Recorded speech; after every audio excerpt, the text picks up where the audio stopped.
this is the one branch where there's one person at the top as opposed to Congress or the judiciary. And I think things we really want is all comes out of what does a president do? You're watching Restoring America, where we shine a light on the fundamental values of this country and all the reasons why they're worth saving. This week, we're going to preview the upcoming presidential election by asking a critical but often overlooked question. What makes a good president? I'm Kaylee McGee-White, and this is Restoring America. This November, voters will have to choose between former President Donald Trump or Vice President Kamala Harris. The policies of the two candidates, and the two parties for that matter, could not be more different. And that's at least in part because Trump and Harris have very different ideas about what the job of the president is, what role the executive branch ought to play in our government, and whether the president must adhere to the checks on his power as laid out in our Constitution. These are vitally important questions, especially after 4 years of an administration that has expanded the bounds of its authority on everything from student loan debt forgiveness to electric vehicle mandates to a Title IX rewrite that erases our traditional definition of biological sex. Kamala Harris will undoubtedly continue this trend, while Trump, though he does not exactly oppose big government, has at least offered a plan to take power back from unelected bureaucrats who undermine the efficiency and authority of the executive branch. Voters must choose between these visions. Our constitutional model of government is at stake, as my guest today will explain. But before we get to him, make sure to subscribe, hit that like button, and for more, head to washingtonexaminer.com. With me today is Dr. Adam Carrington, an associate professor at Ashland University and a contributor for the Washington Examiner. He's also a former professor of mine at Hillsdale College. Dr. Carrington, thanks so much for being with us today. It's always a pleasure to chat with you. Glad to be here with you. Thanks. Well, looking ahead to the 2024 election this November, a lot of the focus has been spent on the differences in policy between Donald Trump and Kamala Harris.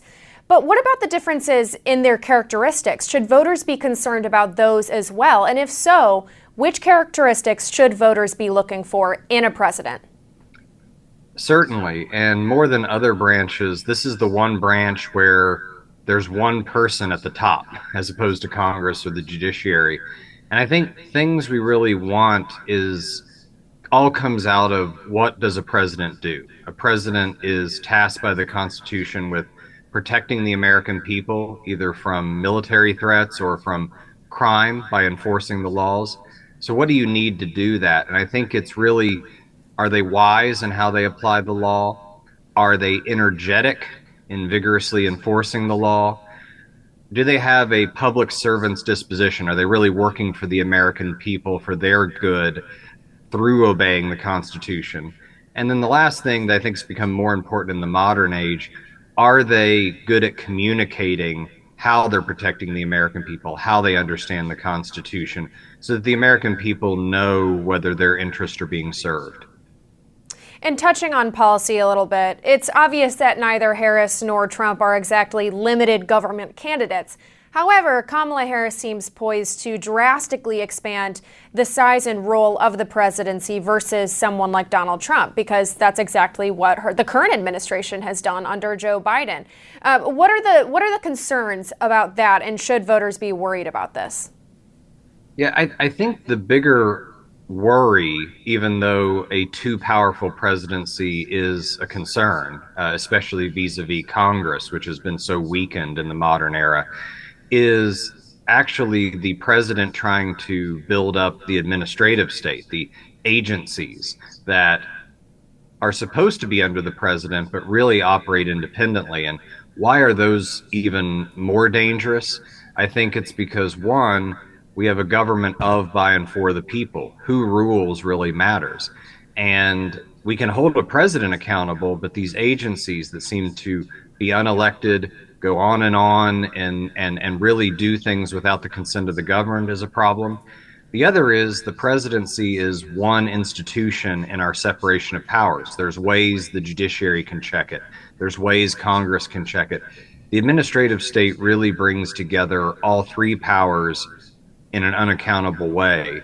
And if we want to continue to have a government that is by the people, and if we want to have a government that continues to operate according to our constitutional mechanisms, sure, we shouldn't have a president that's too powerful. And I think the Harris administration, if it existed, would want that. But we also don't want them empowering bureaucrats to be sort of a fourth branch of government that takes away from the vitality of the people's rule and all the other branches as well. So let's say Trump wins in November. Are there concrete steps he might be able to take to rein back the administrative state and to take back some of that power from unelected bureaucrats? I think his judicial nominees have already done some of that work, but I think a presidency could, as he has proposed, limit how many people are protected from political hirings and firings. I don't think that needs to be done with every bureaucrat, but make more of them politically accountable, especially those who are making real policy decisions that should be following the will of the people. And I think really putting some political capital on the line to reforming some of these agencies like the EPA or the Health and Human Services, not so much in the policies they're doing, but are they structured in a way where they're politically accountable and where they're merely carrying out the law? Congress is writing the law, the judiciary is doing the adjudication of the law. So can he put legislation, and there's some potential bills out there that would help with this, to actually put some money on the line, so to speak, to make these kind of reforms happen, which, by the way, would free up his presidency to be more effective in the policies he wants to enact. And looking past the 2024 election, how can we move closer to the founders' vision of the presidency? We know that we're going to have plenty of presidential candidates besides Donald Trump and Kamala Harris in the future.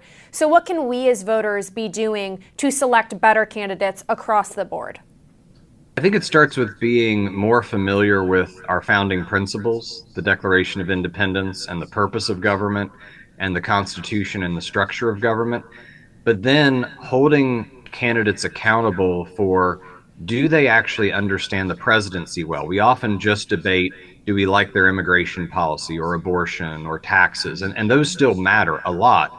But do they actually understand what the presidency should do toward accomplishing good ends?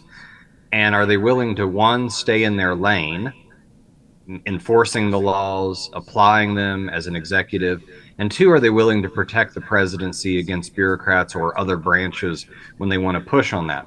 Are we really willing to put our votes on the line for those kinds of matters, not merely our policy outcomes? And I think if we're willing to put our vote on the line for how the president acts, it will actually enhance the getting Americans to actually have policy outcomes that they want. Absolutely. Well, thank you so much for joining us. It's always a pleasure, as I said before. And for more breaking news, exclusive interviews, and conservative views, be sure to check out washingtonexaminer.com.